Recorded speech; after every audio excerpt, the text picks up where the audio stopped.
The Army has deployed the new M270A2 multiple launch rocket system within its 41st Field Artillery Brigade, stationed in Western Europe. Before this formal deployment, the 41st Field Artillery Brigade had already fielded the M270A2 during the Dynamic Front 25 military exercise held from November 4th to 24th last year.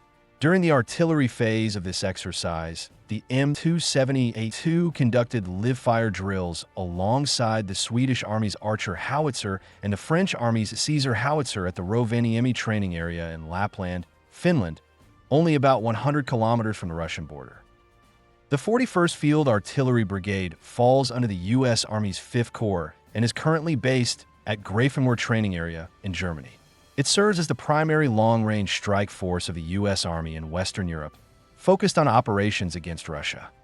Previously, the brigade was equipped with the M270A1 system and comprised the 1st Battalion, 6th Field Artillery Regiment, the 1st Battalion, 77th Field Artillery Regiment, and the 589th Brigade Support Battalion. In 2021, the Army also used the 41st as the foundation to form its 2nd Multi-Domain Task Force. The M270A2 is the latest upgraded version of the M270 MLRS family, developed and produced by Lockheed Martin. Between 2019 and 2021, Lockheed Martin received a total of approximately $800 million in contracts to upgrade the Army's M270 fleet. Under the contract, 134 retired M270A0 units and 225 active M270A1 units would be refurbished and modernized to the M270A2 standard. On July 12, 2022, at a ceremony held at the Precision Fire Center of Excellence in Camden, Arkansas, Lockheed Martin officially delivered the first M270A2 to the U.S. Army.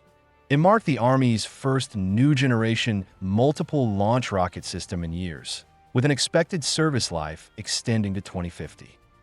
Compared to earlier models like the M270A1, the M270A2 is equipped with a new common fire control system.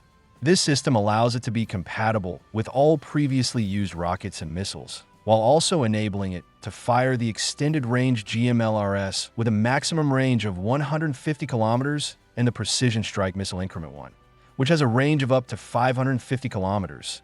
Future upgrades, including PRSM Increment 2 with anti-ship capability and Increment 3 with enhanced lethality, are also planned.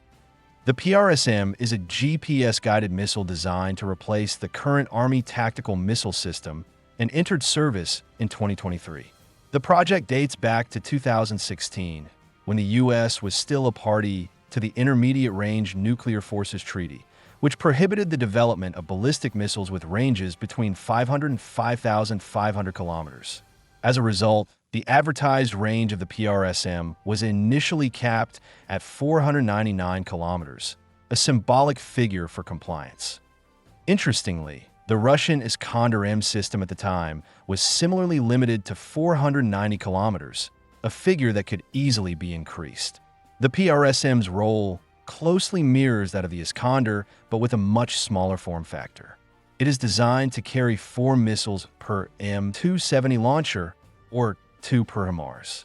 Compared to the ATACMS, the PRSM has a reduced diameter, from 600 millimeters to 430 millimeters, and a warhead weight of just 91 kilograms.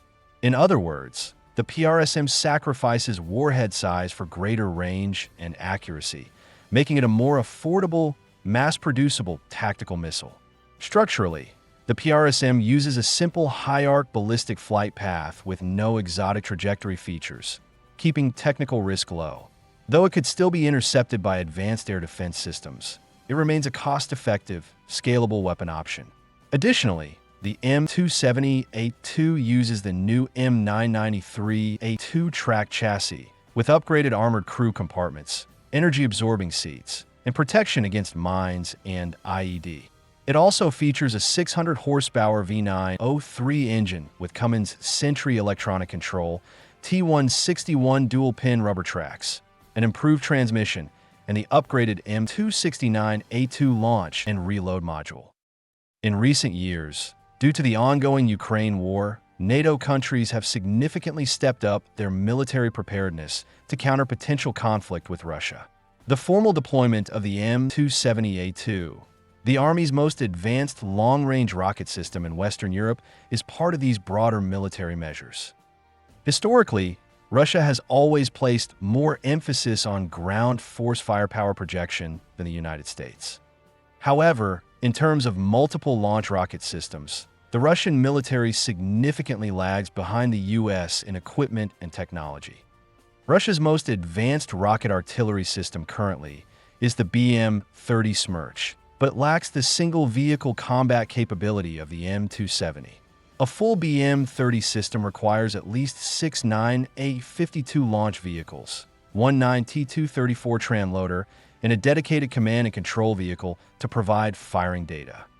Moreover, the BM-30 needs to pre-establish a launch site, and setting up for launch takes considerable time, making it vulnerable to enemy counterattacks. Due to the lack of precision-guided munitions and outdated command and control systems, it also requires lengthy positioning and calibration before engaging targets. In contrast, the M270 integrates its fire control system, which allows it to receive target coordinates directly via the Link 16 data link from other combat units. The fire control system can automatically guide and fire the rockets, all within just a few minutes. There is no need to prepare a launch site in advance, and a launcher can quickly relocate after firing, giving it a major survivability advantage. Additionally, a BM-30 unit requires engineers to clear a space the size of several football fields for deployment, greatly limiting its usability. In practice, it can only fire from pre-established static positions.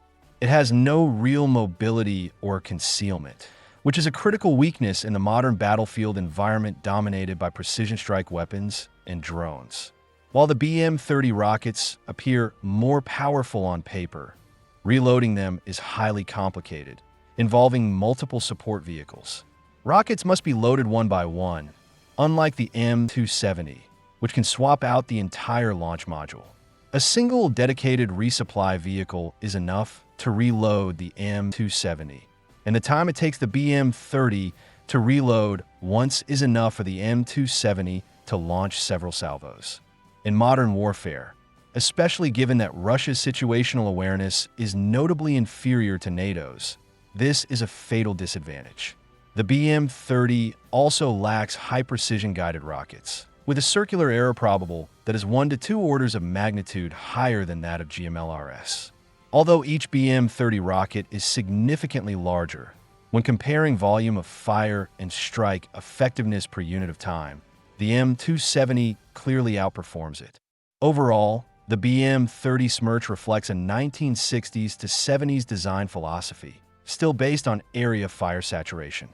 In contrast, the M270 represents a networked, information-age weapon system with superior mobility, survivability, strike speed, and accuracy. The deployment of the latest M270A2 in Western Europe will undoubtedly widen the technological and operational gap between the US and Russian forces. From a tactical and technical standpoint, the M270A2 can be pre-deployed in NATO countries bordering Russia, then maneuvered covertly to forward positions during wartime to conduct surprise precision strikes deep inside Russian territory using PRSM missiles. The U.S. Army could also reposition these systems to NATO countries along the Baltic Sea coast when needed, using PRSM Increment 2 to blockade the Baltic or even sink Russian Navy surface vessels operating in the region. Judging by Russia's air defense performance in the Ukraine conflict, it appears the Russian military has limited effective countermeasures against a long-range MLRS plus short-range tactical missile combination strike. As such, the U.S. Army's deployment of the M270A2 in Western Europe presents a significant tactical challenge for Russia.